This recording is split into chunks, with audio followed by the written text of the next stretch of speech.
It seems like we're ready because the thing is gone, so Yeah, we're ready. Yeah, he says we're on, Mayor. we're on. All right. Well, welcome to this evening, September 14 council meeting. At this point in time, we will call the meeting to order and pay attention to Councilman Emerson for the invocation. Thank you, Mayor. Would you please bow your heads with me? Our Father in heaven, we just thank you for all the blessings that you give us as Americans here, Father. And Father, we think back to that day 20 years ago when so many brave first responders ran into those towers, Father, as other people were running out. Father, I can't imagine what it'd be like to be one of them or to be their family that was left behind. But I praise you that we have men and women like that, Father, in our midst here in Topeka as well as around the nation. And I just ask that you bless them tonight, them and their families. Father, I also just ask that you be with us tonight as we consider the business here, Father, and give us wisdom to make the right decisions. We are so weak so many times, Father, but with you we can do anything. So, Father, we thank you for your presence, but most of all, I thank you for your Son, Jesus, who died on the cross for our sins. It's in his name I pray tonight. Amen. Amen. We now will have the Pledge of Allegiance. I pledge allegiance to the flag of the United States of America and to the republic for which it stands, one nation, under God, indivisible, with liberty and justice for all. For an time, we proceed with the roll call. Thank you. Mayor De La Isla. Here. Council members Hiller. Here. Valdivia Acala. Here. Ortiz. Here. Emerson. Here. Padilla. Here. Nager. Here. Dobler. Here. Duncan. Here. And Lesser. Here. We have 10 present. And being present, we have quorum. We can proceed with the meeting. We now proceed with the appointments.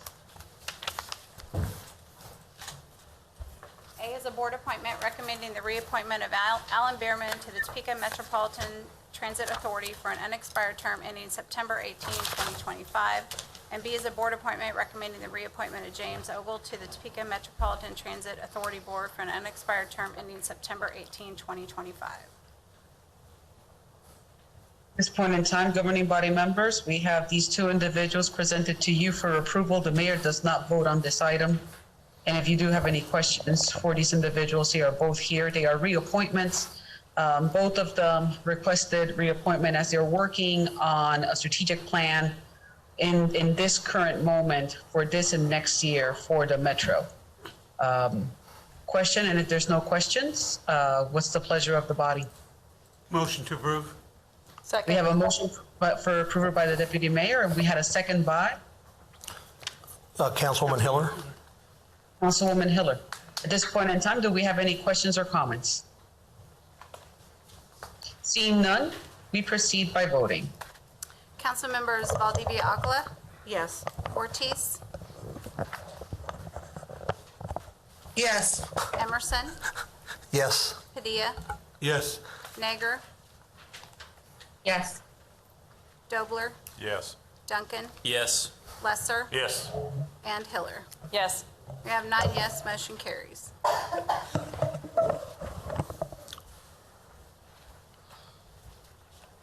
We now move on to the consent agenda. If the clerk would read. A is a resolution introduced by City Manager Brent Trout authorizing initiation of condemnation proceedings to acquire fee title to construct and elevated water storage tank, project number T281055. B is a resolution introduced by Councilmember Karen Hiller approving a special event known as the Axonale Block Party. C is a resolution introduced by Councilmember Karen Hiller granting Axonale an exception to the provisions of City of Topeka Code Section 945-150 at C concerning noise prohibitions. And D are minutes of the regular meeting of September 7, 2021, and there are no applications. We have heard the consent agenda. What is the pleasure of the governing body? Move approval. Have a motion for approval by Second. Councilman Gordon. We have a second by Councilman Hager. Do we have any comments or questions? Seeing none, we proceed by voting. Council members Ortiz, Yes. Emerson, Yes. Padilla, Yes. Nager, Yes. Dobler, Yes.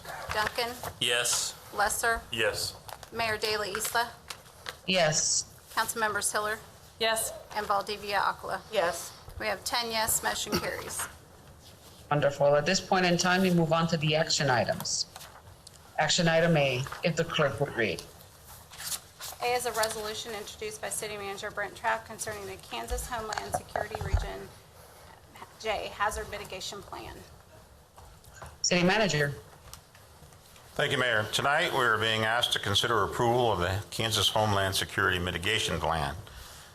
Dusty Nichols, Shawnee County Emergency Management Director, is here today to present information related to the purpose of this plan and why we should consider approval. Dusty? Thanks, sir. Evening, council. Just a real quick brief on what the mitigation plan is.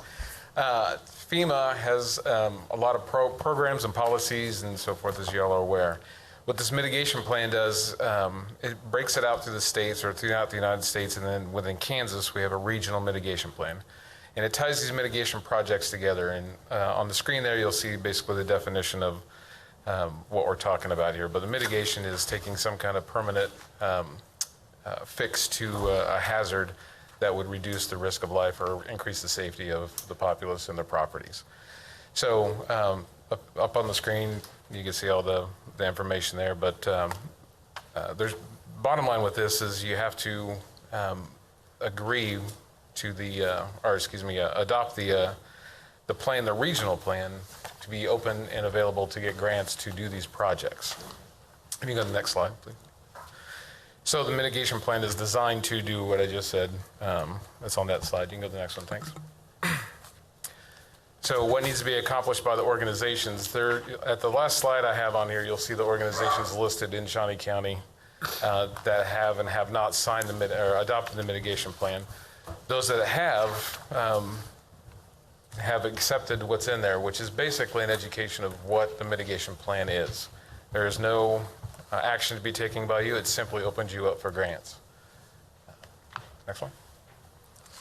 So basically the bottom line, and here's what I'm talking about, is if we don't, in any organization or jurisdiction that does not adopt this plan, does not allow themselves to be able to put in for grants. It is a prerequisite to apply for any mitigation grants, which includes some of the fire ones, the hazmat grants, other ones that fire, FMAG potentially.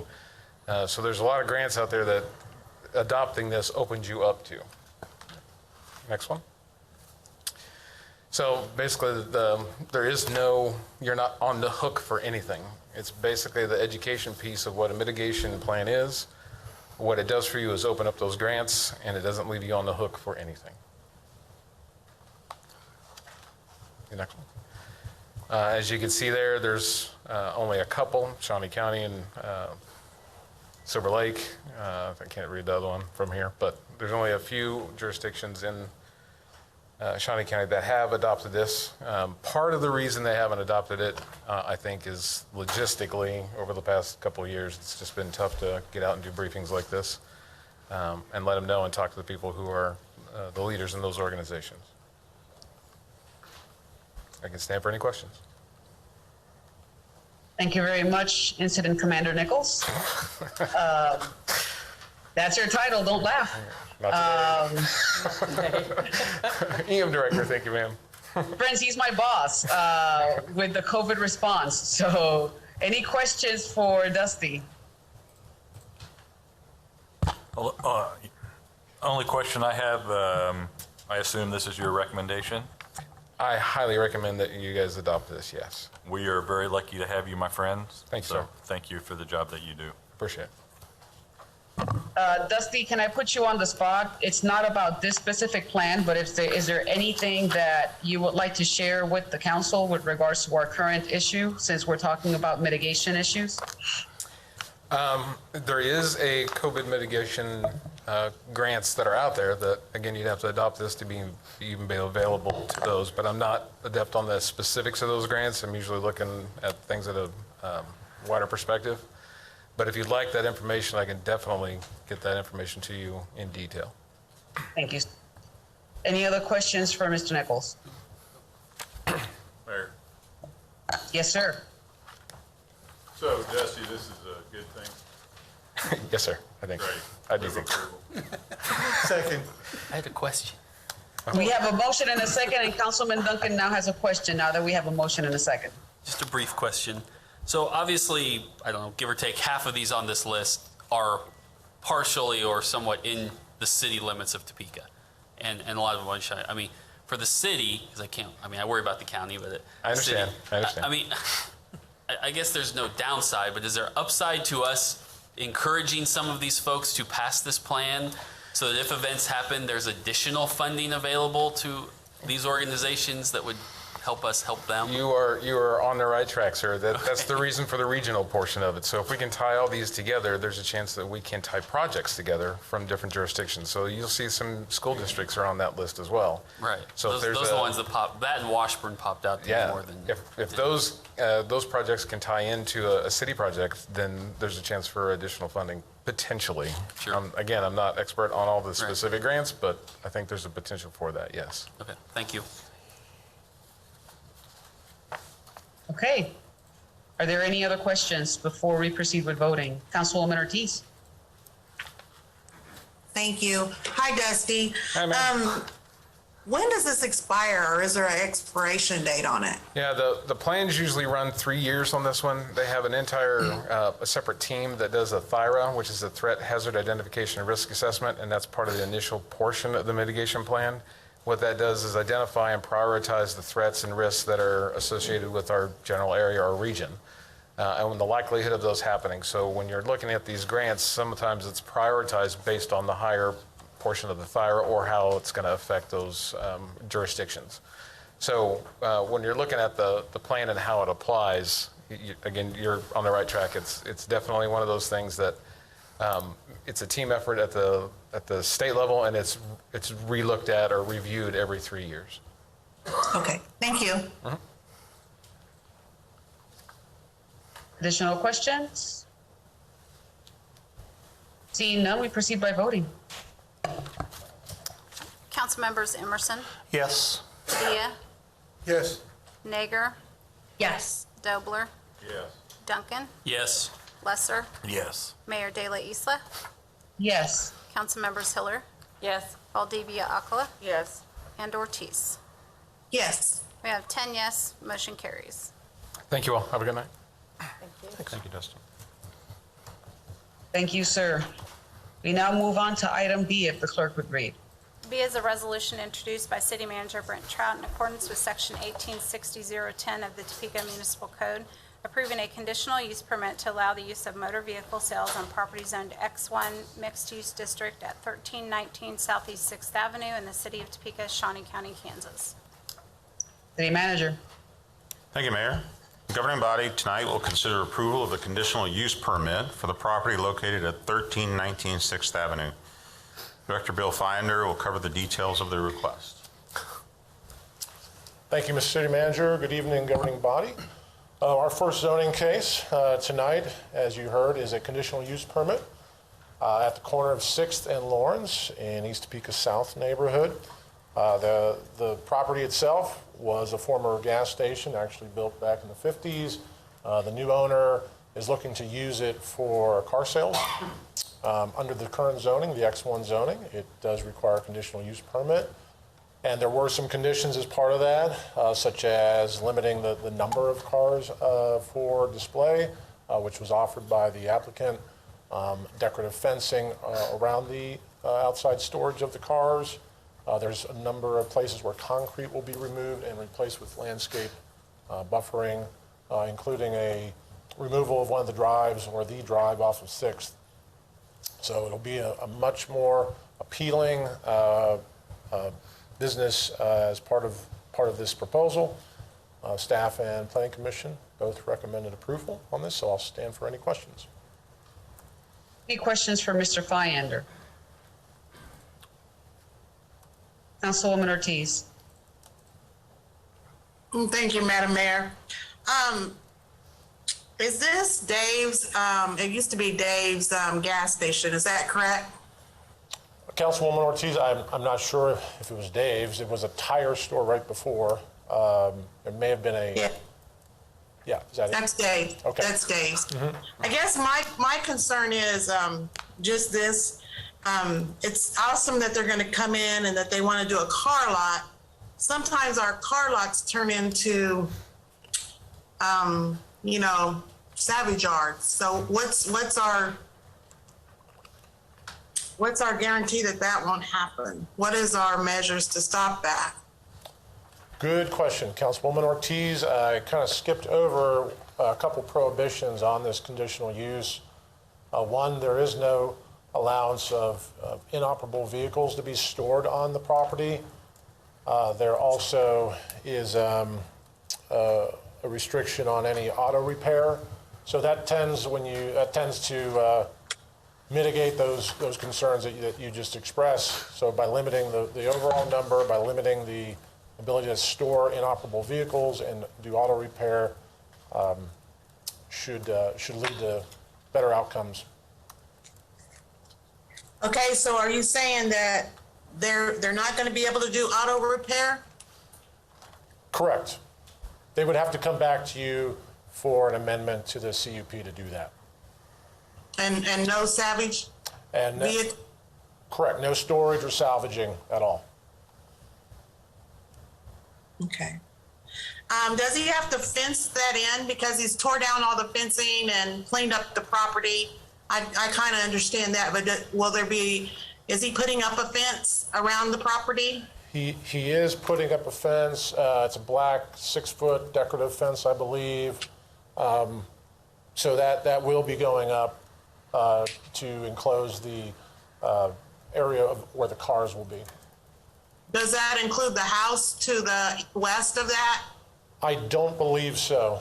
This just has to do with the property where the gas station property, not the house to the west.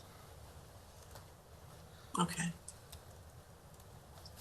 And what was the vote? You said the vote was? Oh, Planning What was the Commission vote? vote? Sorry, I did not. It was unanimous. It was 7-0. 7-0? Yes. Okay. All right, thank you. Thank you, Madam Mayor. You're welcome. Before we proceed with votes, I wanted to make sure that everybody had an opportunity, because the governing body is acting in a quasi-judicial fashion. We are supposed to let the public know that we are able to make an impartial decision, even though we might or might have not received any ex parte communication on this item. So if anybody at this point in time has any ex parte communication they would like to let the public know about, as well as letting us know that you're able to make an impartial decision, this is your time. Mayor? Councilman Duncan? I will be abstaining this evening on this. I have had no involvement, communication, or discussions about this issue. However, I happen to be the firstborn son of the applicant's attorney, and so believe it's appropriate to abstain on this matter. So thank you very much, Mayor. We appreciate that. Yes, sir. Councilwoman Ortiz. Thank you, Madam Mayor. I have had some discussion and some emails from residents concerning just junk lots, and that's and I can still make a decision on that. Unlike the firstborn son of the attorney. That's just to remind my brother who's Councilwoman May. higher on the hierarchy.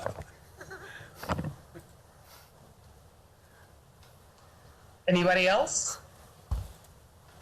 Okay, see no other. Is there a motion, or what is the pleasure of the governing body? Motion to approve. Councilwoman Nager moves approval. Do we have a second? Second. Second by Councilwoman Ortiz. Final comments or questions? Valdivia Seeing none. Alcala. I'm sorry? It was Valdivia Alcala, was it not? Yes. Yes. Councilwoman Valdivia Alcala.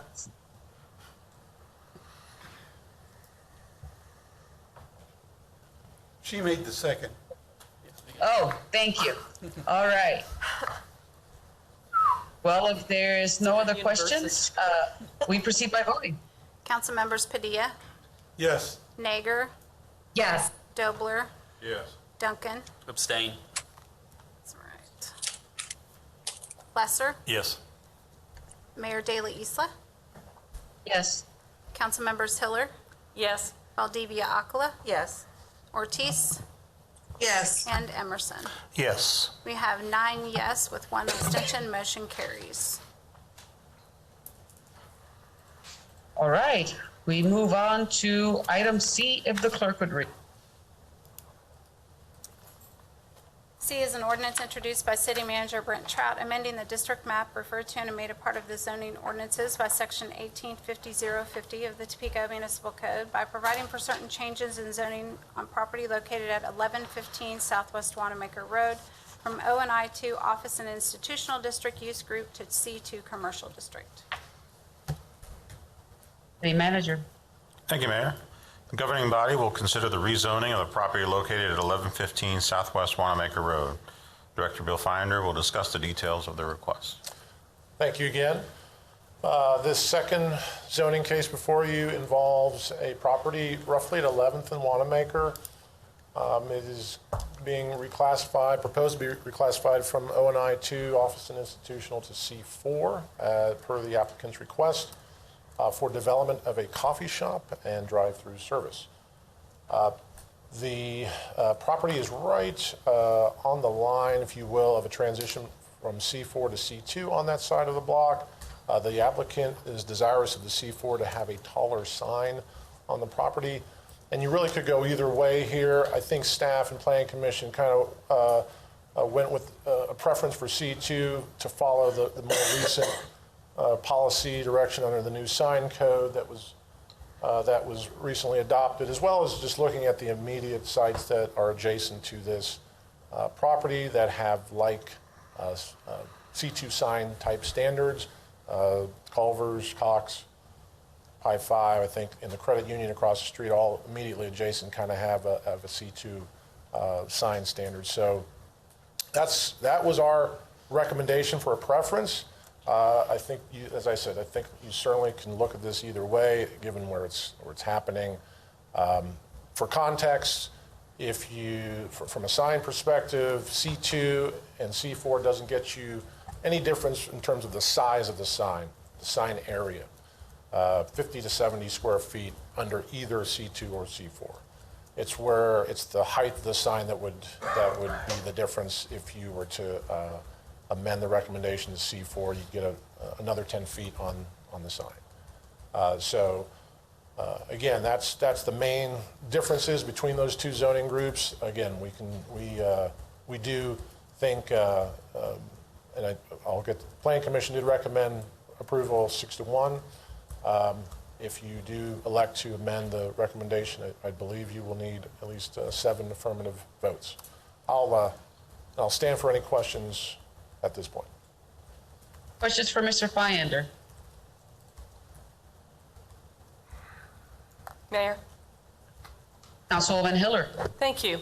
Bill, you know, the signed ordinance is what, 3 years old maybe now? Two? Okay. I'm curious, I'm just thinking of the functionality and thinking of driving down Wanamaker and being able to find places and so on. And I don't remember us talking about this back when we passed the ordinance either. It's just a question. Is it better to have a little variety in the height of the signs just for people to be able to find things than to have them all lined up in a row at exactly the same height?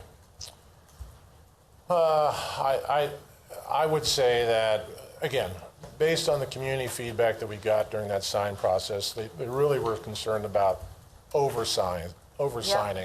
But I think if you look at the corridor that has a lot of existing signs that are taller in nature, a little larger, when you put one of the same size next to it, it could actually have the tendency to block that sign out. But you also can see it from much further away as you're on the corridor. So it has its. I don't think there's any rationale to intermingle sizes. I mean, that's generally zoning is more uniform.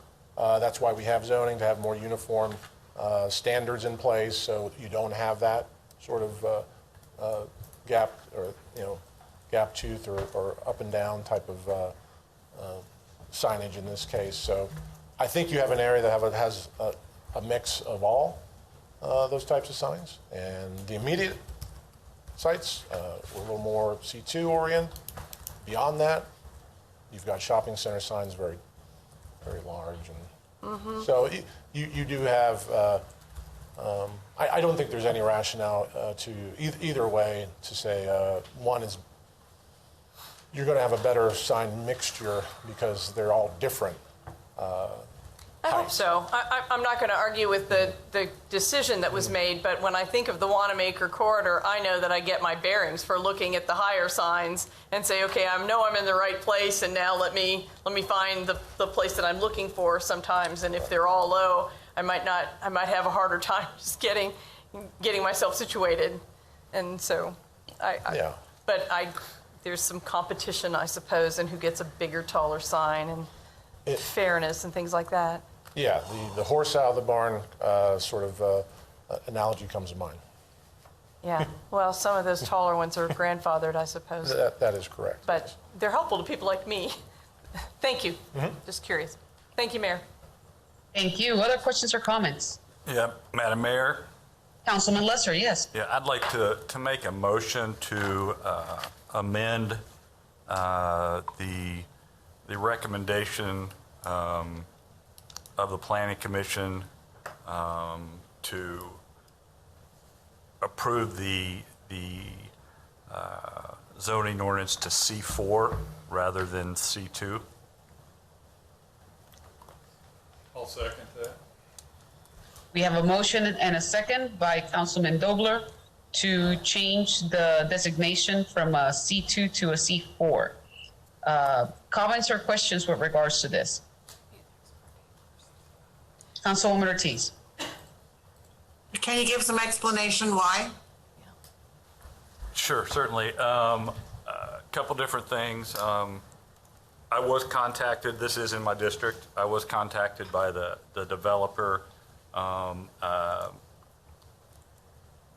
Director Finder is correct. There's not much of a difference. In fact, if you go through your packet and you read staff's analysis, staff on several different occasions states that a rezoning to C4 is likely to have no substantial effect on the properties north, south, or east. Every business on Wanamaker, basically on the east side of Wanamaker from 10th to Huntoon, is all C4 zoned. And the main competitor of this to level the playing field, which it is a coffee shop, Starbucks, which is located within the Academy, or the Academy development adjacent, is also C4, as well as we have numerous on the west side, north of where this development is going to go, is C2. However, we also have three signs that are non-conforming signs to C2 that actually conform to C4. So those are basically the reasons that, in essence, the developer who's bringing in a high-end, what you call high-end type coffee shop that is drive-through with hopefully some outdoor seating, feels that both two of his competitors for coffee, which would be Kelly Express on the north and Starbucks on the south, have the benefit of C4, and he feels from a visibility, especially because this building is going to be similar to a Scooters type coffee shop where it's a drive-through type deal. It's going to be a little higher end, but not as visible of a brick and mortar as a building. He felt that it was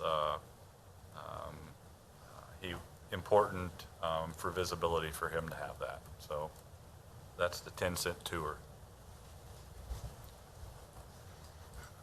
Other questions for Councilman Lesser or for staff? Mayor? Yes, Councilman Duncan. So I guess my first question is for staff. Originally, this application was for C4. Staff, I mean, I'm just reading, the staff recommended it be C2, but can you explain what the primary reason was for go ahead and pushing, recommending it was C2 instead of the original request? Sure, Councilmember Duncan. Again, as I said, we really are at this transition area. It's right on the edge. You can go either way. I mean, if you look at it to the north, it's all C2. To the south, it's C4. So really what it came down to is more of a preference. A preference being since it's really talking about sign issues, we kind of landed on, well, what is the sign character right around here? What is that recent new sign code policy where we were trying to minimize the oversigning of properties, and that's kind of we landed on that as a preference. As I said, I don't think C4 in the staff report indicates, that is certainly acceptable. C2 from sign purposes would be more preferred based on those indicators. So then I have a process question for how this process works. It's my understanding, please correct me if I'm wrong, this is okay.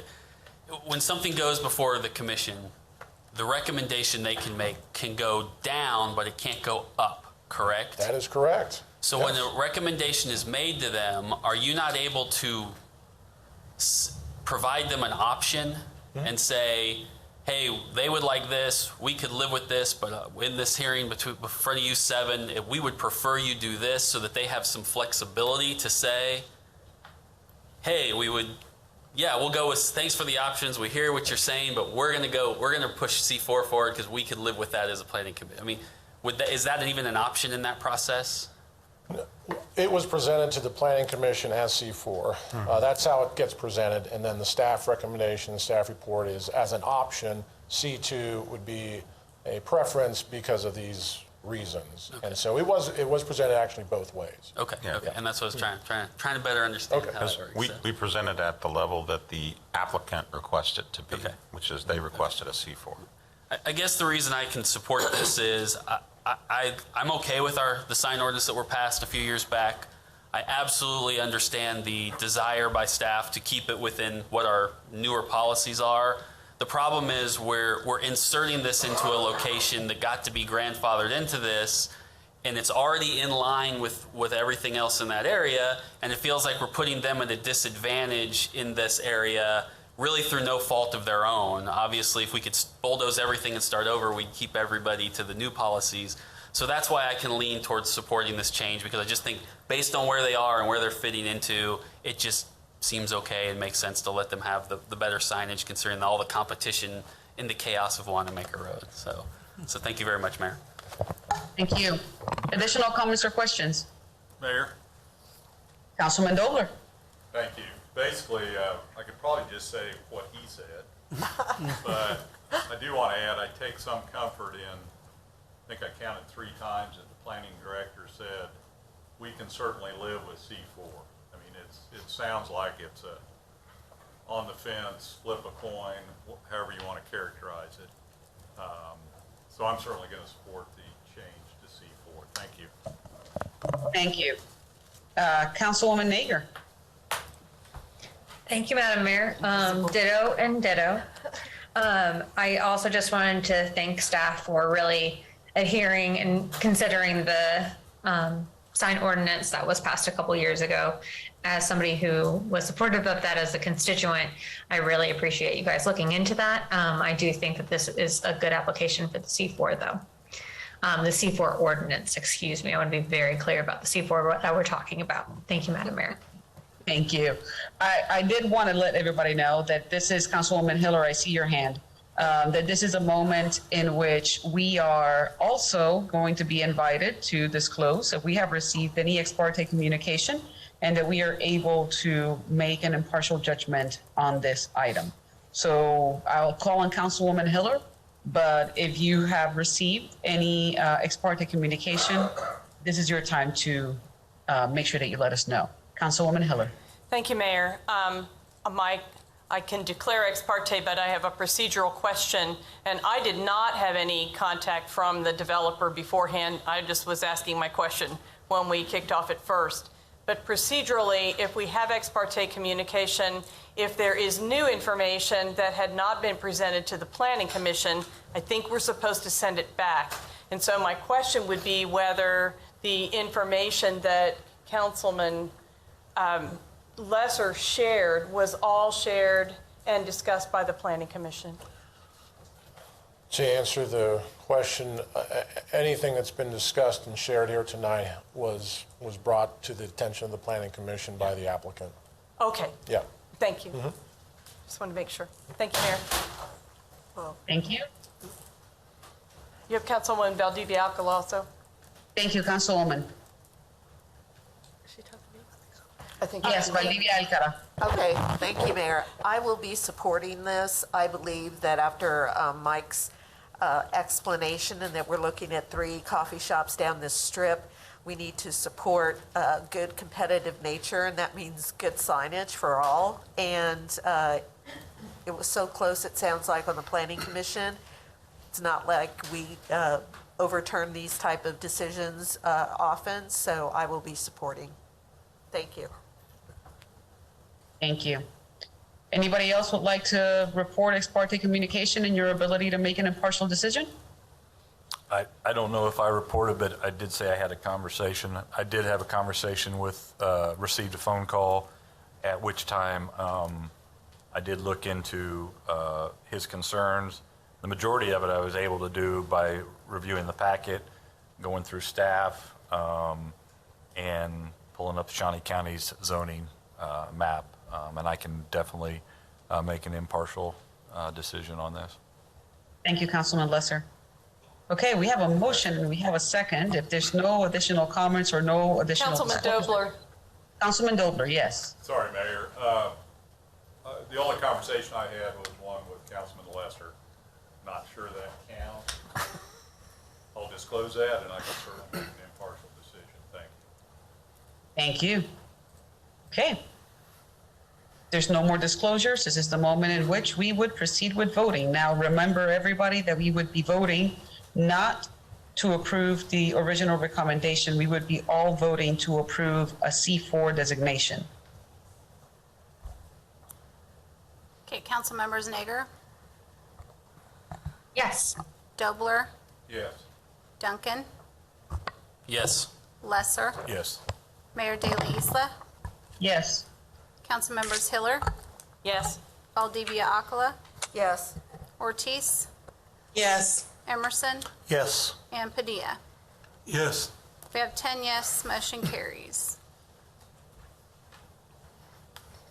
We now move on to item D in the agenda. If the clerk would read.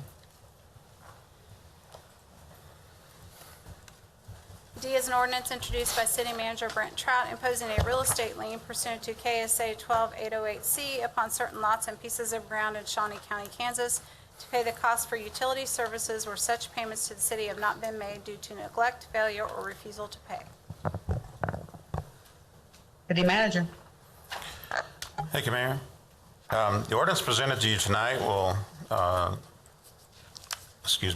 will prepare a real estate lien to the listed properties for failure to pay utility charges placed on their property. The updated list was provided to you today after payments that were received prior to 3 p.m. today were posted.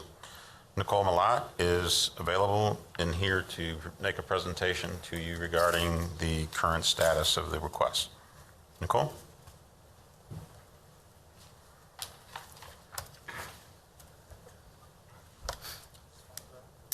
So you have the presentation, sorry. Good evening, Mayor, members of the council.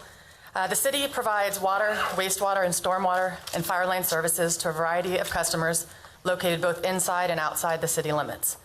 When customer utility bills become delinquent, our normal delinquency controls are to turn off the customer's water service until the customer makes full payment on the delinquent amounts.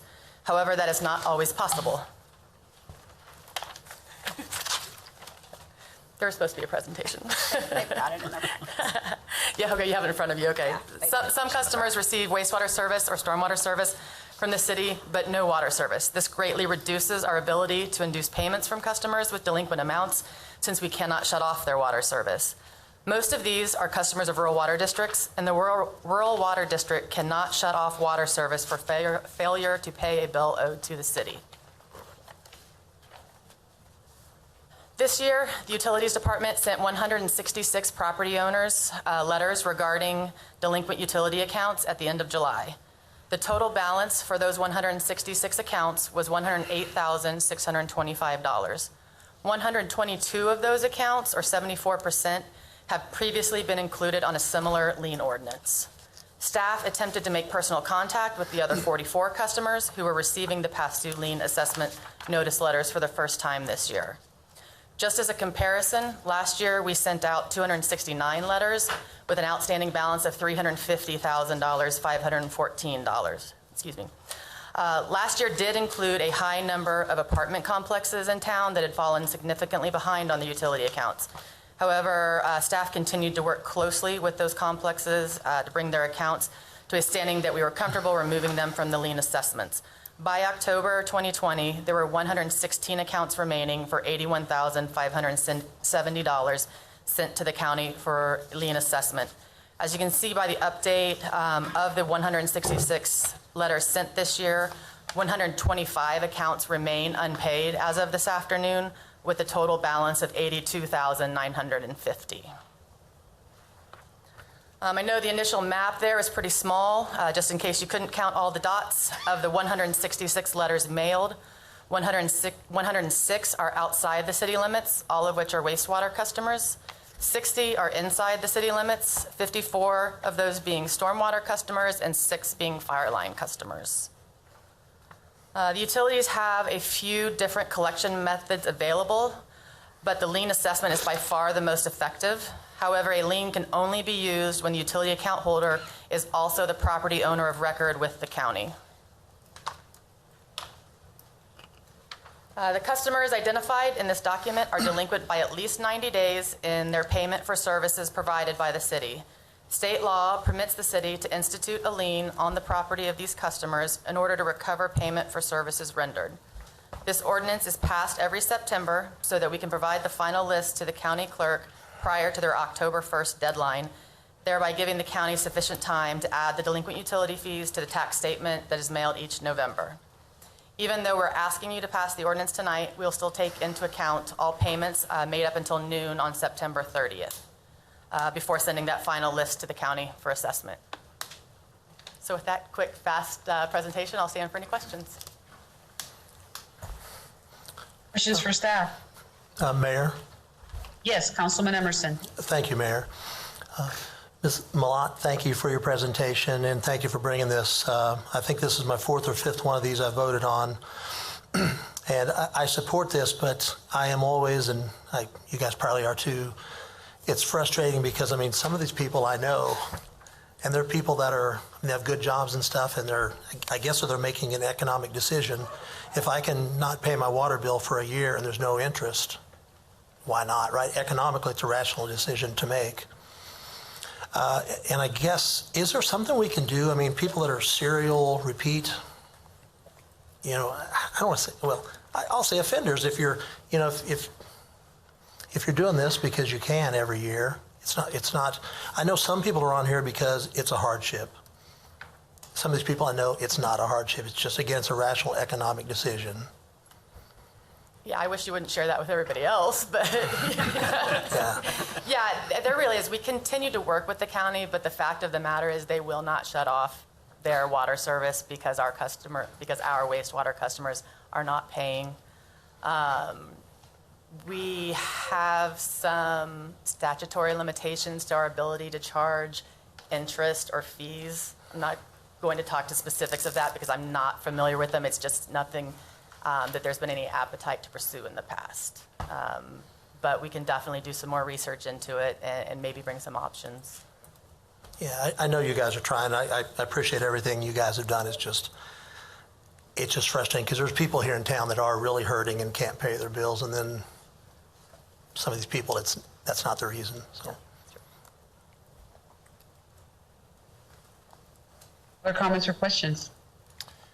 I guess the only other question, this is Councilman Lester, I don't know if you can see me or not. Councilman Lesser. Yeah, I guess the only other question that I have is, in looking at this, some of these are businesses, for the sake of not embarrassing them, but there's 3 or 4 that, there's that Tony kind of brings up the point of definitely have the means to do that. And I'm happy to visit with you afterwards to tell you of which, but I paid my bill, I expect other businesses and competitors to pay their bills as well, so I guess that would be my only thing. I want to help the people that need to be helped and the people that, but I'm going down this list and I'm going, what the hell, these people aren't,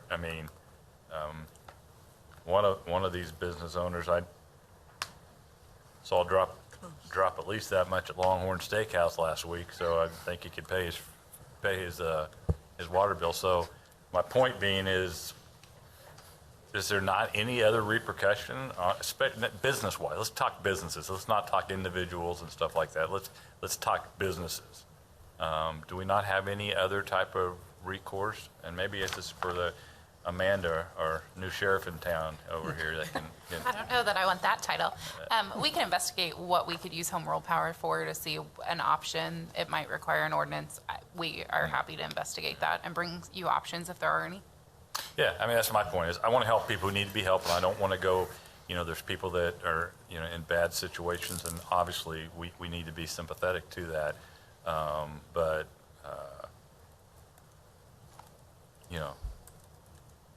other ones, I think we need to get taken care of and find a way to do that. So that's just my position. Tony was just nicer way of saying it, though. Mayor? I know, I'm just waiting to make sure that Councilman Lesser is done. Councilwoman Hiller. Probably not. As I keep going down the list, I get more pissed I know. off as I go. Well, to stop Councilman Lesser from naming names here, we've recently upgraded our system in terms of the various abilities to pay, right? Yes, we've had some updates to our Paymentus online payment system, and we have some new updates coming to our IVR system that I'm hoping to be able to tell you about very soon. Well, maybe that's what I wasn't sure whether it was in or pending. I think sometimes these things happen because of a convenience factor, because getting bills in the mail is kind of old school, and paying them with a check is kind of old school. Is our system capable of setting up an annual payment on a certain date where the amount could be tied to an electronic bill? Yes, we have several options when it comes to automatic payments. You can set up your account to pay your current bill on its due date every month. You can choose to pay your current bill on a specific date every month. In situations like this where there are no services that we can disconnect and a person actually could go an entire year, they could set up their bill to pay on a specific date once a year if that's what they wanted to do. There are lots of options out there. I just wondered if you'd tried that, because I know I've gotten to where the convenience of I pay my water bill automatic. I don't pay it. It's just automatically done. And as much as many people are migrating to that, and so if you've got an outlier, it can be just an inconvenience. And so have you tried talking them into just setting up an electronic payment? I would say, unfortunately, in a lot of these situations, there are people that don't necessarily want to talk to us. But okay. we can definitely run another campaign again to get information out to people. You can get your bill electronically. You can have it pay automatically. We can even send you a text message to tell you that your bill is due, and you can just reply to it, and it will pay your bill. I knew that you'd done a great job with it, and I know sometimes the issue isn't just being even irresponsible. It's just inconvenient and gets forgotten. Sure. And so, thank you. Thanks for all you're doing. Yep. Okay. What is... Mayor. Oh, yes, Councilman Duncan. My first question, do we ever publish this list, like they do with the property taxes? Yes, it absolutely is. Okay, I didn't know if that was with the preliminary, or does it go out with the final? So we'll go out with, and we. I know it gets into our agendas, but do we put it in it goes out when we publish the ordinance? Do all these names? Yes. Okay, just curious. That seems to work sometimes over there. Maybe it'll work. I am both stubborn and a creature of habit. Therefore, I would like to make a motion that was summarily rejected by this council 1 year ago, but I will do it again and continue to beat my head against the wall. I absolutely support the overall objective and purpose here. I do think, similar to what I said last year, was for me, property liens are always a last resort, and I know they are in this case when staff brings them. But I do think that they're fairly important. There should be some threshold. I also, and I know some of you recognize names on here, but continue to believe we're still in the midst of COVID. So like I did a year ago, I would like to make a motion that anyone who is 120 days behind and owes less than $200 would be removed from this list. I think that's, I don't know what the timeline's on these, but that's less than 18 accounts, about $2,000. So there's my motion. Do with it what you will, but I will continue to put it out there. Mayor, may I ask a question? Residential accounts, by the way, not commercial. I do want to, I'm sorry if I didn't clarify that. Yes, Councilman Emerson. Thank you, Mayor. Ms. Malat,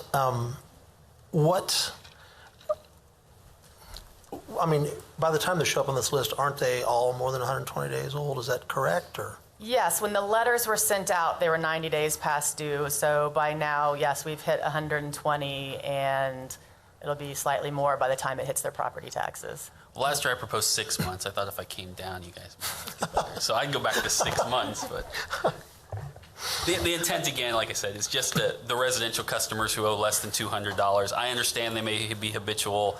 I understand they owe us, but that just seems like a small amount in the grand scheme of things for what we've gone through the last 2 years to do. So that's all. That's why. If I may ask a follow-up question, Mayor, please. Maybe. Just kidding, of course. Sure. What was I going to ask after all that? Can't help you with that, big boy. Yeah, sorry. What's it cost for us to do this? I mean, is there a cost per property to file these liens? Just staff time, administrative time to track them and put it on. We do not pay anything with the council. I think we pay a small amount to publish. Okay, so it wouldn't, so from an economic standpoint, there's $5 something in staff time for each person? I'm trying to get there, Councilman Duncan. I'm just, if there was it's okay. I understand. Argument, cost benefit. If it goes nowhere, I understand, but I do think those are, There is quite a bit of tracking and staff time that goes into this to make sure that we have an accurate list that goes to the county. Madam Mayor, sorry. Before you finish discussion, is there a second on it before you dive into discussion?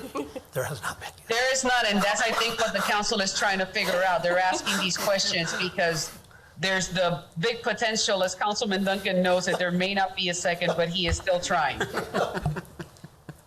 And we love you for it, Councilman Duncan.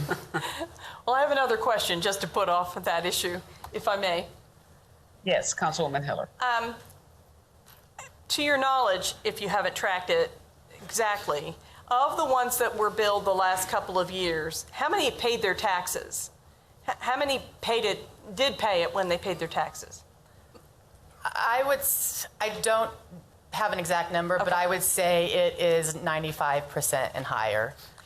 It's just a few of the commercial ones that play that longer game that don't necessarily get it paid that same year. The reason I asked, because a couple years ago I was talking to a property owner who considered that by just letting his code fees and water fees and so on going, his view of it was that he was running a tab and it was fine and he paid once a year and that was convenient for him. And if in fact 95% of these are getting paid when people pay their taxes, maybe we're worrying about it too much. I mean, maybe that's, and spending more time than we need to trying to collect it. Times change. And maybe it's not as big a problem as we're making it. Thank you, Mayor. Thank you. If there is I know why our legal representative is asking us, and it's because there's no second. So the motion at this point in time should die for lack of a second. Councilman Duncan, thank you for bringing the motion up and for allowing for this good discussion. At this point in time, we go back to the original motion. And there is no motion on this. So do we have a motion to approve the staff's recommendation? Motion to approve. We have a motion by Councilwoman Hiller. Do we have a second? Second. Second by Councilman Dobler. If there's no Lesser. additional comments, or lesser, lesser. sorry. It was lesser, ma'am. That's shirt. Brendan knows, Brendan. If there is no other comments, I guess we would proceed by voting. Councilmembers Dobler, Yes. Duncan, No. Lesser, Yes. Mayor De La Isla, Yes. Councilmembers Hiller, Yes. Valdivia Akala, Yes. Ortiz, Yes. Emerson, Yes. Padilla, Yes. and Nager. Yes. We have 9 yes. Mr. Duncan voting no, the motion carries.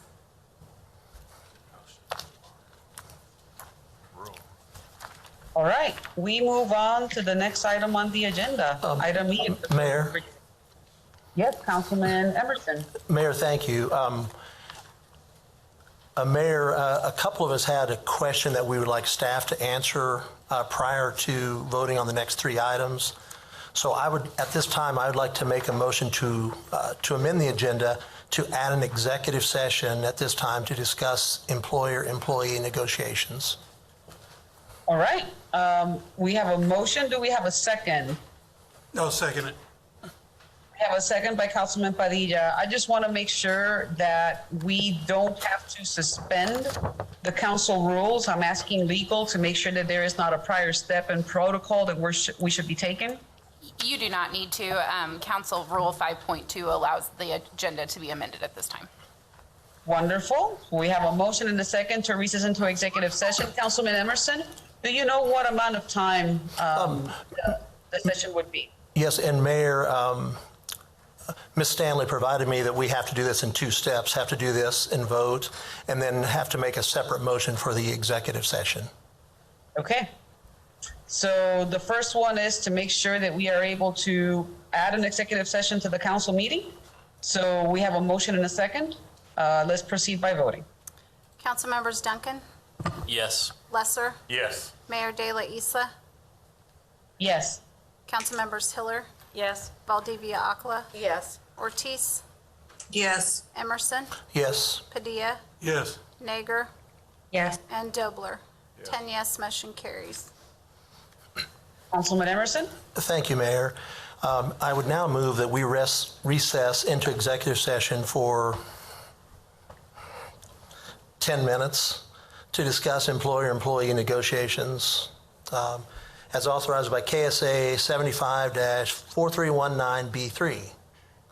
And the open meeting will resume in this building, first floor conference room. And I would request the following staff to assist the governing body in its deliberations.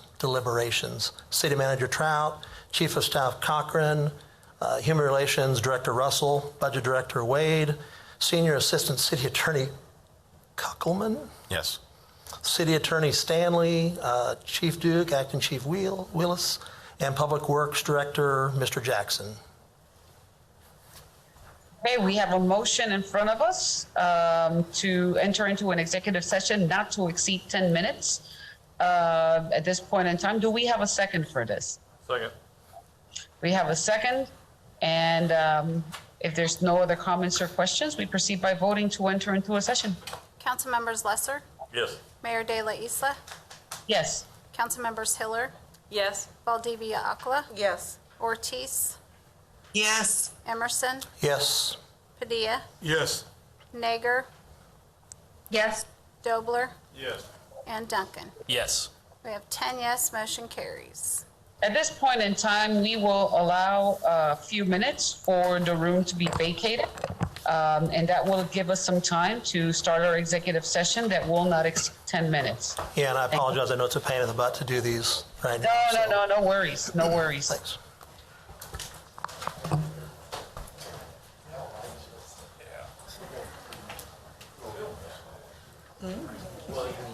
Yeah, what's Yeah. there? Yeah. Yeah, while your items are done, you can go. Thanks. Good job.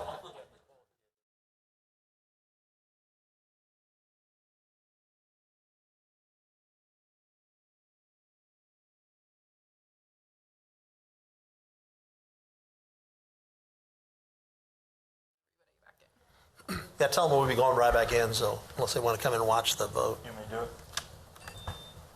You need to get in there? Oh, we get Molly? Open the He must door not and have make it. a motion at least.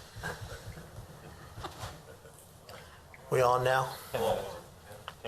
Are we back live? We're live now? We're live. We have exited the executive session. No action has been taken. However, we are in need of resuming the executive session. The city attorney will read the parameters. Thank you, Madam Mayor. The motion is to recess into executive session for 10 minutes to discuss employee-employer negotiations relating to the fire, police, and street departments as authorized by KSA 4319B3. The open meeting will again resume in the Cyrus Holiday Building. The motion would include the same staff as the previous motion. And with that, we are recessed for another 10 minutes. That wasn't the same thing. So moved.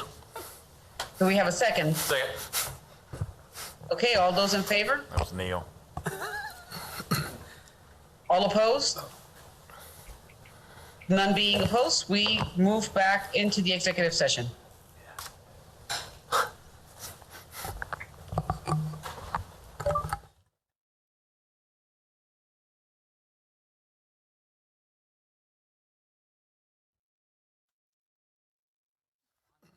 Thank you, guys.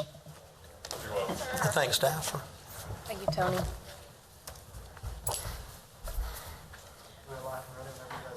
We're on, Mayor. All right, the executive session, obviously, as my phone has indicated, has ended. No action has been taken, and at this point in time, we resume our regular council meeting. Therefore, we now move on to item E, if the clerk would read. E is approval of a 3-year labor agreement between the City of Topeka and the Fraternal Order of Police Lodge Number 3. City Manager. Thank you, Mayor.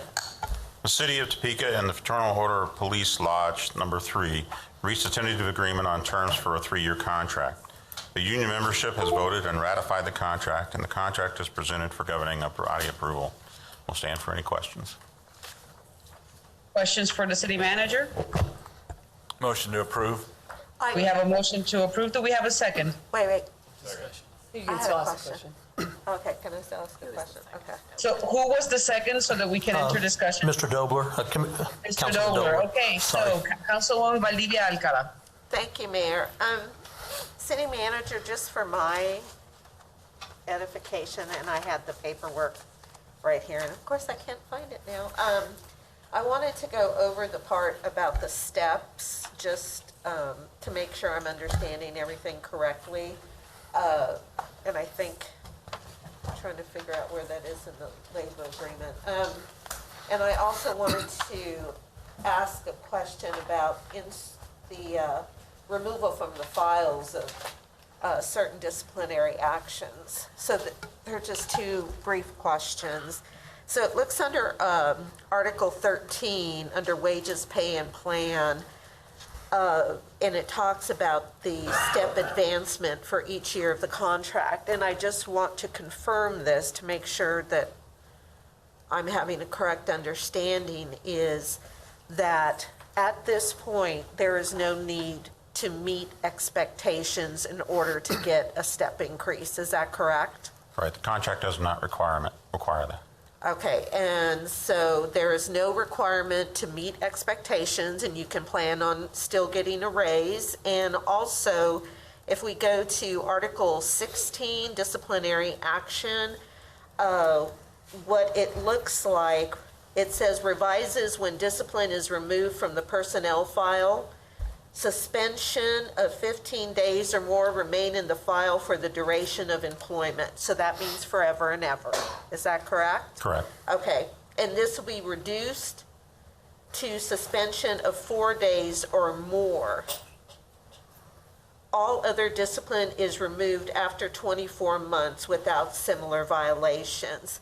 So for my part, it had been important to make sure that everything stayed in the file, since we're talking about law enforcement. We're talking about individuals that have a position of great honor and integrity, and to maintain that, there should always be, if there's any kind of issue with discipline, then in such an honorable profession, why would we be wanting to do away with this in the file? Because this isn't being a Teamster, this isn't working like I did for the VA and had annual evaluations and we could take them out after so long. There is a very intense responsibility with this position. But so what we're looking at here with Article 16 is that it will not be that all of these disciplinary actions will stay in the file. Some will stay and some will go after 24 months. Is that correct? Right. This new contract would modify what is considered for remaining in the file for duration and what would not. Okay. And so it is for, there's other reasons, but it is for these two reasons that I will not be supporting the contract. Thank you, Mayor. Thank you, Councilwoman. Additional comments or questions before we proceed with the vote? See, Councilwoman Hiller. Thank you, Mayor. I've really struggled with this one for the reasons that Councilwoman Valdivia Alcala has stated. We have been assured that there are progressive discipline and other mechanisms that are more routine to the police department that are covering these activities. I hope that we continue to work on them.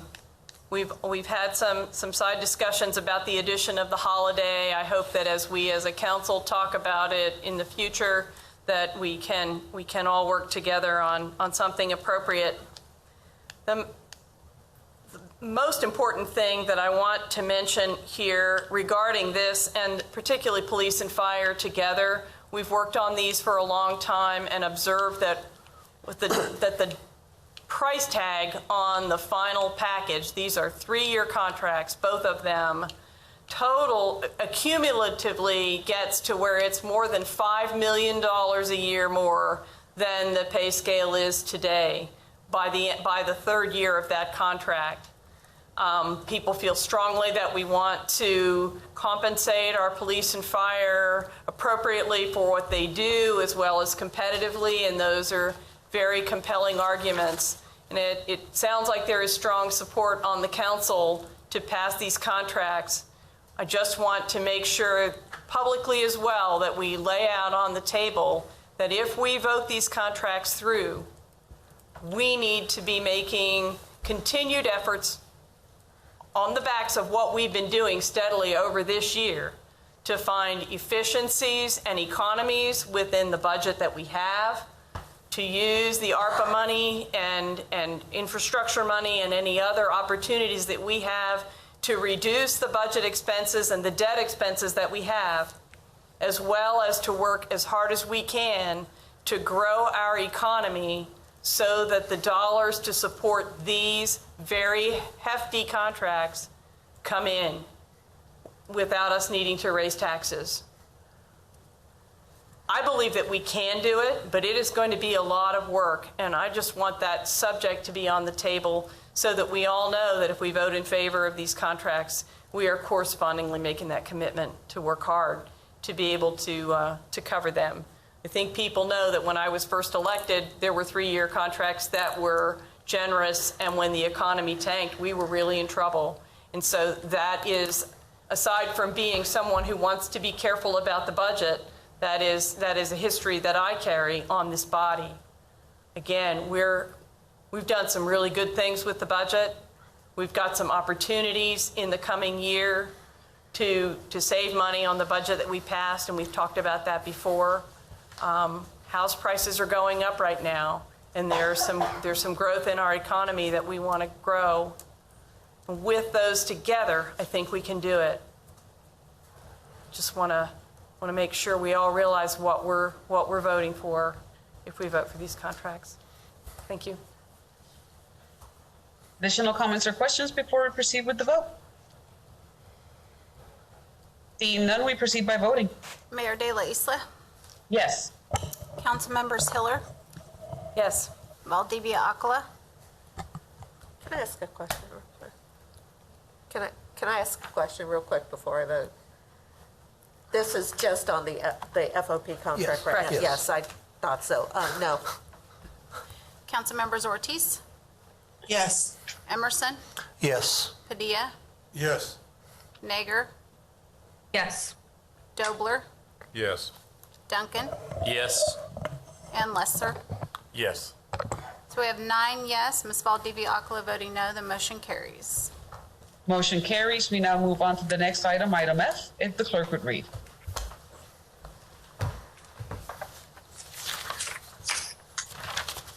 F is approval of a 3-year labor agreement between the City of Topeka and Teamsters Local Number 685 representing maintenance employees.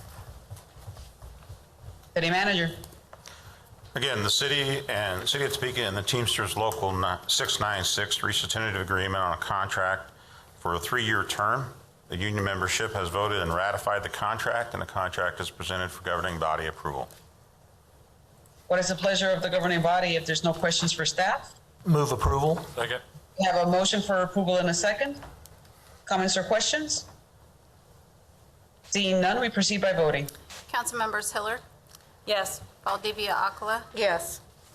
Ortiz, Yes. Emerson, Yes. Padilla, Yes. Nager, Yes. Dobler, Yes. Duncan, Yes. Lesser, Yes. and Mayor De La Isla. Yes.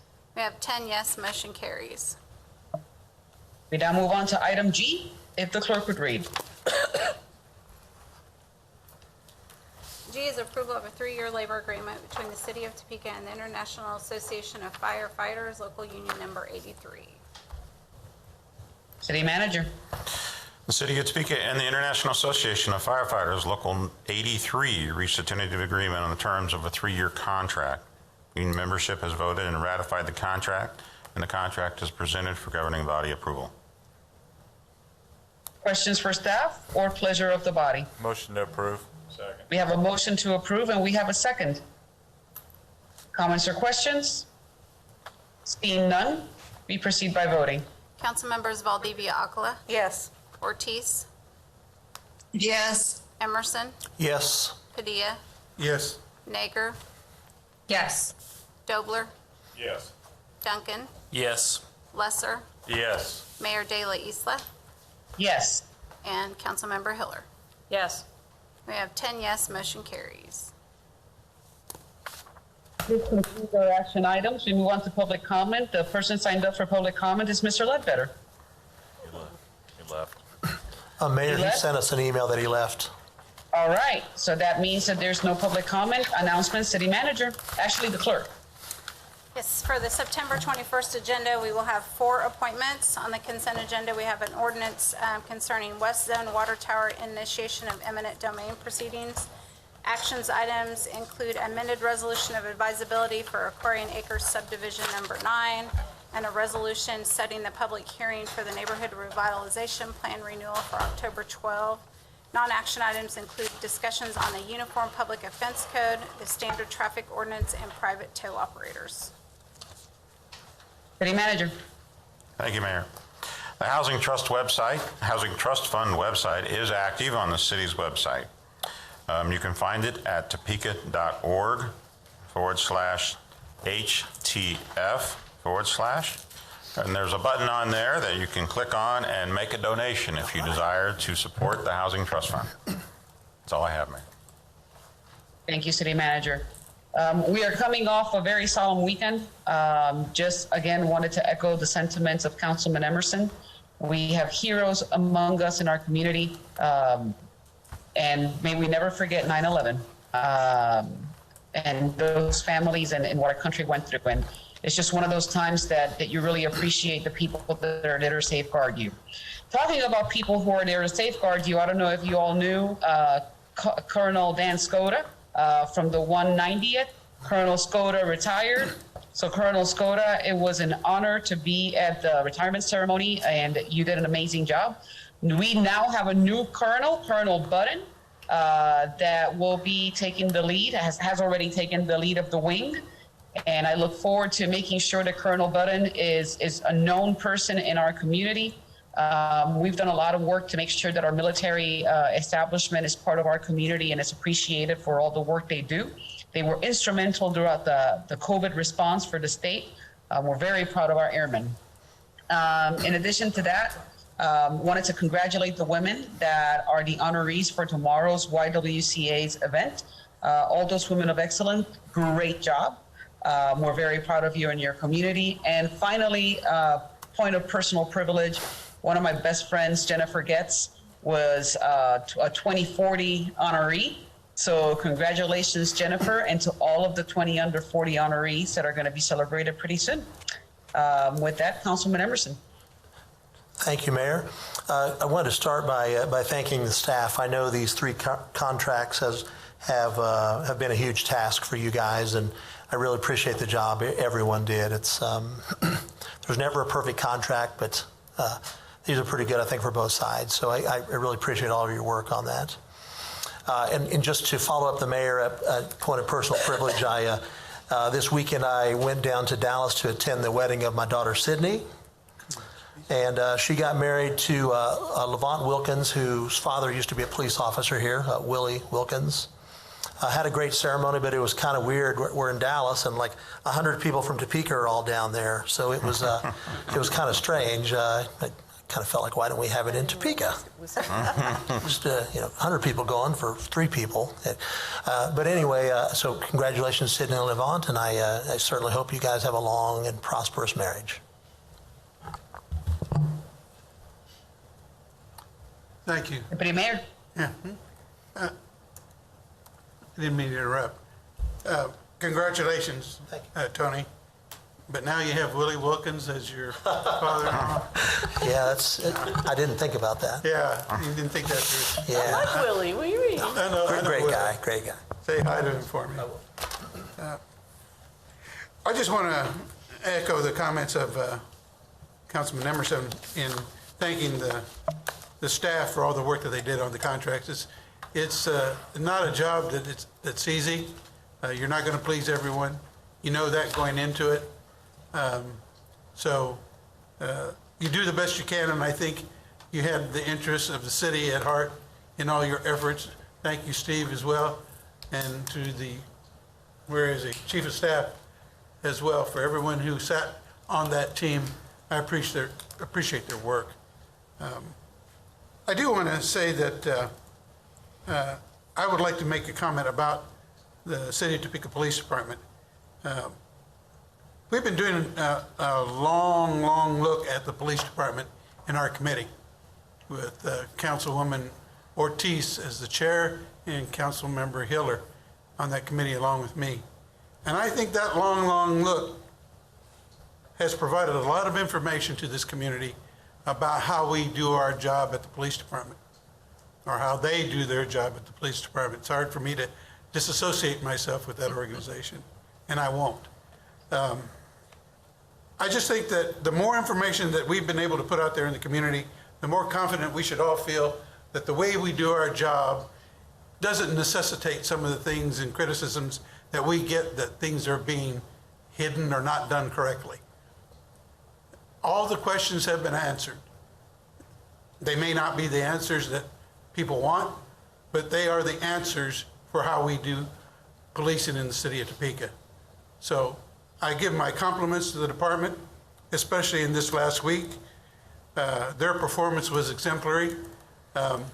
Maybe the outcome of an apprehension wasn't what everyone would have wanted, but the idea that we conducted ourselves in a way that it kept the community safe and the police officers safe, and it acted in concert with citizens of Topeka who provided tips. And I think that's important to understand, that citizens of Topeka, by and large, support this police department greatly and understand that they do a tough job and do it under conditions that require extreme decision-making in a split second. And it can always be second-guessed. But I really want to compliment them for what they did this week in keeping our community safe. I also want to just take a moment to remind everybody that September is Hispanic Heritage Month. There are a lot of things going on. Myself and my wife attended a very informative meeting and presentation by Andy Valdivia, who is a well-known muralist here in Topeka, who has a really nice display at the library. There's another one coming up by another artist, Joey Rocha. There's going to be some cultural music on the plaza. There has been a welcoming for this Heritage Month by the state of Kansas, and I think the city of Topeka does that same kind of welcoming to honor the Hispanic heritage in the community in Topeka, a very active community, I might say, if you just look at this council and see who sits on it. So I think that it's important to bring attention to the contributions of the Hispanic community here in Topeka. And Mayor, I hope you're doing well, and I hope to see you soon in person. Thank you very much. Thank you. Councilwoman Nager. Thank you, Madam Mayor. And I just wanted to piggyback on Deputy Mayor's announcement of National Hispanic Heritage Month. It goes from September 15th to October 15th. So if you think you've lost out on time, you haven't. You have plenty of time. I just wanted to say I went to the link, topeka.org/HTF, and followed the city manager's instructions. If you already have a water account, you can see that I covered up mine, but you can just go here and press add account right here. I'm not gonna even try to do this backwards. You will then get this add account. That's where you can find the drop-down menu. And the first thing you can choose is Affordable Housing Trust donation. So it's pretty simple and straightforward if you already have an account with the city. If you do not, then you can go ahead and donate another way. I also wanted to just let District 6 constituents know that I plan on being at council members Hiller and Deldevia Alcala's September 23rd meeting for the Changing the Culture of Property Maintenance. So I will be hopefully zooming into that one. But if you have had any issues in the past, if you have emailed me in the past about something with a neighbor, I really encourage you to participate in one of these input meetings. And you can find that on our city website. Just put into the search bar, Changing the Culture of Property Maintenance. Honestly, you could probably just put property maintenance, public input, but I definitely encourage you guys to go ahead and participate in these multiple meetings. Thank you, Madam Mayor. Thank you. Councilman Dobler. Thanks, Mayor. Last week I mentioned all the paving that's going on in District 7. Continues this week. It's great. It's amazing how the microsurfacing works. They get in and out in a day and in a neighborhood, and it makes a world of difference. I did have a little issue with communication. That was taken care of quickly, and appreciate the public works staff and Mr. Jackson's help. You know, we have a half-cent sales tax for city streets that generates 13, 14 million bucks a year. We are putting it on the ground, and you see it in a lot of places, and we appreciate it. Thank you. Councilman Duncan. Thank you, Mayor. Just two things this evening. The first is, I guess it was made public today that our former county treasurer, Larry Wilson, passed away last week. Obviously, Larry was treasurer for a little bit. If you knew him, he was one of the nicest guys you could meet. At least he was to me. Always very friendly, but his work with community action and other groups in this community, he focused on poverty, and a lot of lives were changed in this city because of him and the work that he did and how he built up community action. So just wanted his family to know that we were thinking of him this evening. The second thing is the third Thursday, so I will be at Fairlawn Plaza. I've tweaked the hours just this month. I'll be there from 4:30 to 6 because I have to go coach second grade soccer at 6:30. So tweak it a little. Yeah, snacks. Oh, yeah, always snacks. That's right. So a little bit of an hours change, but it is the third Thursday, so you can come hang out with me at Fairlawn Plaza from 4:30 to 6. Thank you, Mayor. Thank you. Councilman Lesser. Thank you, Madam Mayor. Just a couple things. I, too, want to thank all the staff, all the parties involved for the hard work in the negotiations to get these contracts done this evening. I also want to welcome, this is the first in-person meeting I've had with Amanda, so I want to welcome Amanda on board. Excited. Had the opportunity to golf with her on Saturday. I won't tell you how bad she beat me, but you know it was quite embarrassing. But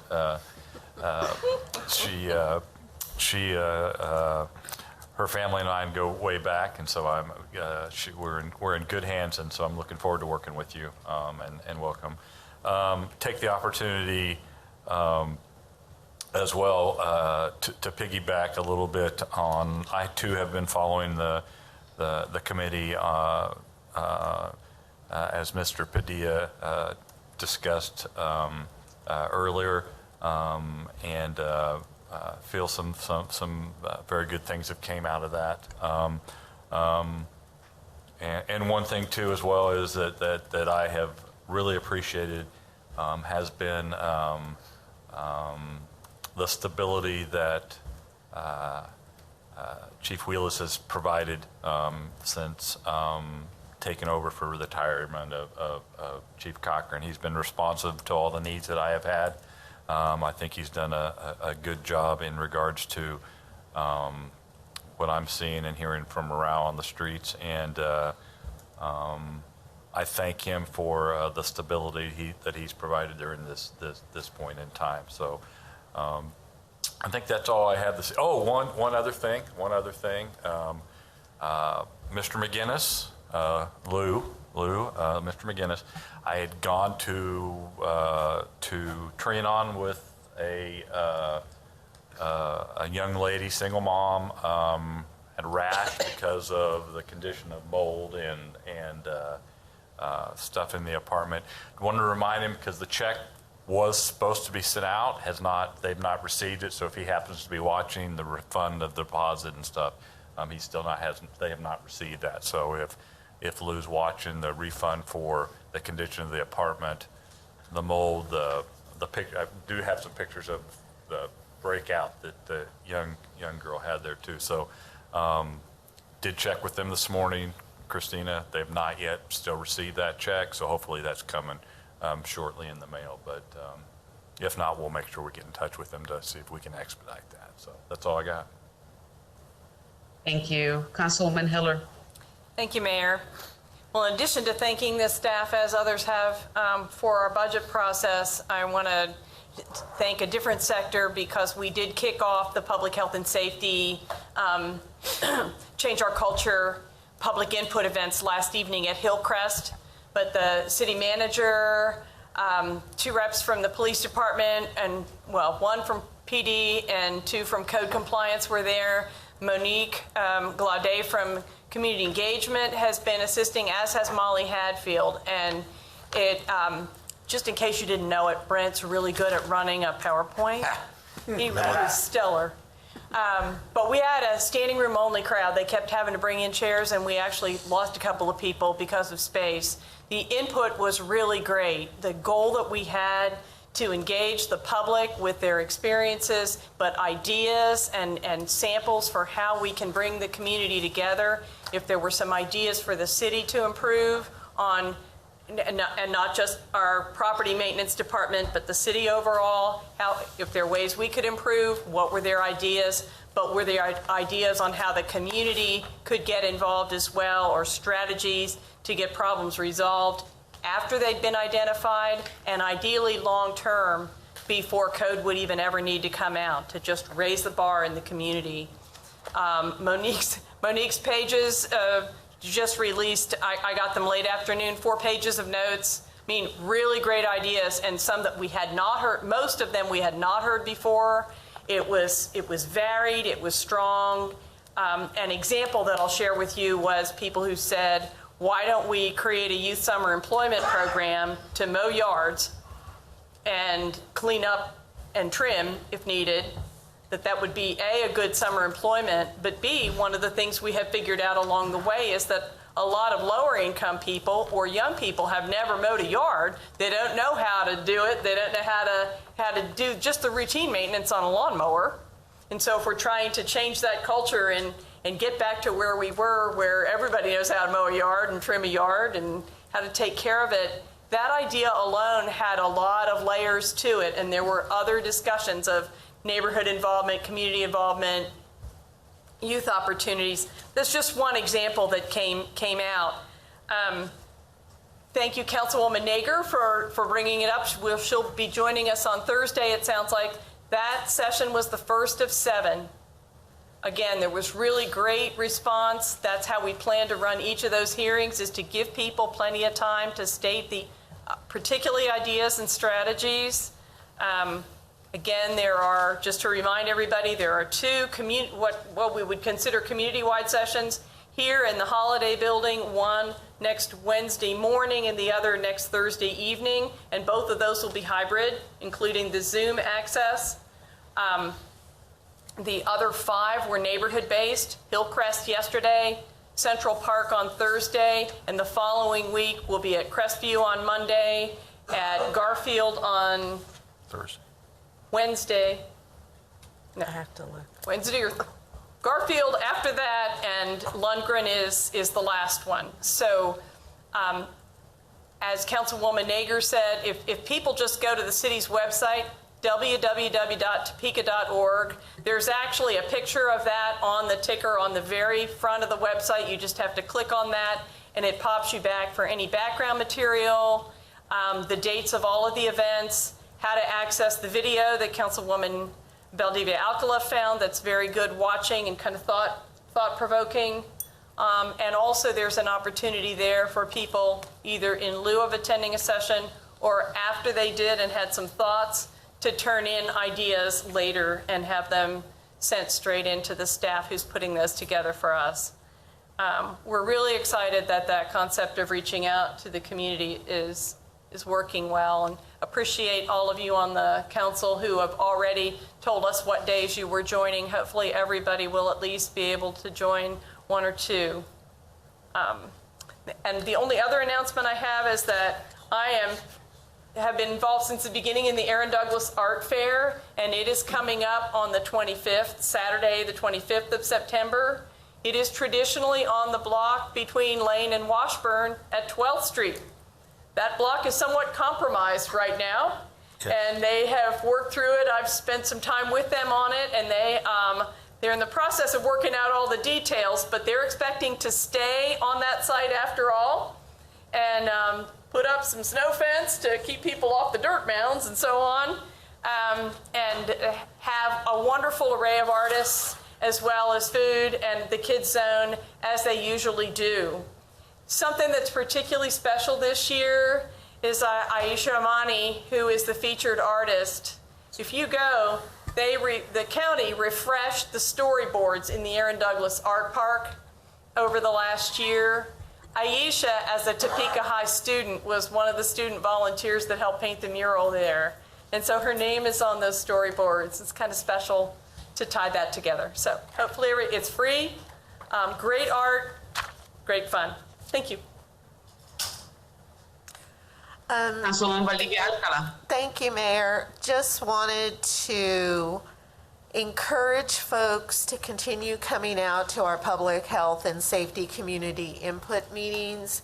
As Karen stated, our first meeting was very well attended, and there was a lot of healthy and hopeful dialogue. And I think that folks need to understand out there in community that are listening, neighborhoods, businesses, if you live in an apartment, if you live in a duplex, if you live in one of Lou's places, whatever the case may be, we want you there because we need your help in moving this forward. As we've stated before, this is a new strategic approach because we know what we have now is not working. Heard a lot of longing back for the 70s, right? A time that we know, there's a lot of older folks there, obviously, but a time that we know that we cannot go back to because so much has changed. But I think the bottom line is a longing for community that is centered inward towards itself and helping take care of each other, elders, children's, families, etc. And I hope that that maintains, open for continued dialogue as we have these listening sessions. The other thing I just wanted to say on the vote for the police contract, I don't think that any of us are naive enough to think that there's any perfect contract out anywhere. I think that for me, my vote for, no has to do with all of the upheaval that went on in 2020, how a lot of things were doused in the way of possibilities for more transparency, because government can always use more transparency, not just TPD. Departments themselves need more transparency. But when there were so many advocates and social justice people, neighborhood people, people with stories that came in and helped put together the independent review board document and basically just have it go to the wayside, that gave me pause, because it made me realize that transparency we need with citizen involvement was not deemed as important enough. And I don't think that we can say that we want citizen involvement in one part, but not care enough to have citizen involvement in something like an independent review board. Again, I know that there are lots of good men and women that work for TPD. This is not any kind of move towards downplaying them as a whole, but I think that, to me, that there is still concerns I have as I talk with family members, activists, and advocates, and I don't think that our work is done yet. Thank you, Mayor. Thank you. Councilwoman Ortiz, take us home. Thank you. Sorry, I got a little choked up. I want to thank our firefighters for never forgetting. On the back of their fire engines, Topeka Fire Department's trucks, it has stand back 343 feet. And if you don't know what that means, that's how many people were lost on 9/11. And they ride with that, and they honor that, and they honor those lives that were lost from first responders each and every day when they climb in and out of those vehicles. So a lot of people just think that they want you to stay back from the vehicle 343 feet, but that's not what it means. I too want to give condolences to Larry Wilson's family. He was the first appointed African-American Black person in Shawnee County, if my memory serves me right. I believe a story will be written about him. So I think that was he was appointed and also elected. And so I wanted to say that as well. I'm sure that since September is Hispanic Month, that Tony Henderson would be very glad to participate in some of the stuff that's going on over at the library. So I think, Deputy Mayor, you probably stole his thunder. He probably wanted to say something about that. And then Friday, I wanted to encourage everyone. Topeka High School will be celebrating 150 years. I have reserved 2 chairs for me and Mr. Emerson to go and listen to our very own Dr. Hannah Nager, who will be speaking. And I knew if anything else, if he didn't want cake or anything else, he'd want to be there to support her. So it starts at 2:00. There's still room to RSVP. And that's just who the Trojans are. They're people like that, great people. Did you say cake? I also, I did. They're going to have now cake. You know how to get to my heart. They're going to have cake, but I think it'll be neat to see Hannah speak in her element there. I also want to say something. As I was sitting here listening to everybody talk about the Police Review Board, that task was huge that was given to the committee. It's very huge. It's been very tedious. The one thing that I admire coming out of there is we've been able to correct some, well, I'll start with the police chief. I think he's there. We've been able to correct him. I remember one time he came in and he said, Councilwoman such and such couldn't be here because you were not a priority. And everybody looked at him, and I looked at him, and he's like, whoa. So we have this little thing that we talk about, looking through the lens of the other person. And I think that's been a big part, because just like he said that to me, he didn't mean it, but that's what he said. And it's the same thing that we've been able to share with some of our officers. You know, sometimes what you say is more damaging. You might not mean it, but it's what you said. So looking through the lens of the other person, we've kind of taken that motto, and we say that most often so people can understand where the other person is coming from, whether it's the officer or whether it's the citizens.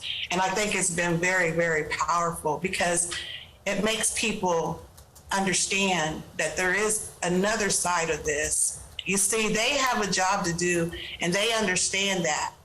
And what the Chief Wheelis was telling me is that, you know, he had other things to do, but that's not what he said. And I think that's one of the things that is very important to them, that it's a different set of people, it's a different culture, and we have different officers now. And so that's been kind of neat, and I will continue to make sure that that's our motto. And we correct them every time they say something to us that we know that is not going to be beneficial to them, and to get them to understand our citizens of Topeka. To staff, I want to say thank you. This has probably been the easiest budget in these 16 years that I've served that we've ever done. We was not here till last week. I wanted to say that. We weren't here till 3 o'clock in the morning, 4 o'clock in the morning, 11 o'clock in the morning. It was a very easy budget, and to staff, I just want to say thank you. Thank you, Mayor. Thank you. There being no other items in front of the governing body, this meeting is adjourned. All of you have a wonderful evening. It's always a little easier when you have some money. What? It's easier when you have some money. Oh, yeah.